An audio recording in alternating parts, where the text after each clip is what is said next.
જ્યાં અંકલેશ્વરની ઈએસઆઈસી હોસ્પિટલની ભરતી પ્રક્રિયામાં ગેરરીતિના આરોપના મુદ્દે સાંસદ મનસુખ વસાવાના આરોપ બાદ ઈએસઆઈસીએ તપાસ સમિતિની રચના કરી।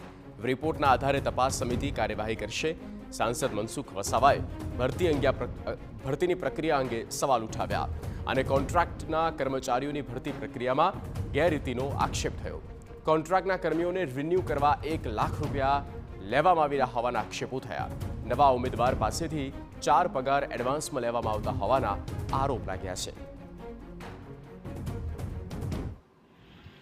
દર વખતનો કોન્ટ્રાક્ટ શું કરે, આ લોકોને રિન્યુ કરવાના એમ કરીને 2 પગાર માંગે। 2 પગારમાં જેવો પગાર, કોકની પાસે 70-80 હજાર, કોકની પાસે ₹1 લાખ, ₹1.5 લાખ, આ રીતના। અને નવી જે ભરતી હોય એમાં 10-20% લોકો છૂટા કરી દે। એમાંથી નવી જે ભરતી હોય, ફ્રેશ હોય, એને 2 થી 3 लाख आ लोग मांगी ले।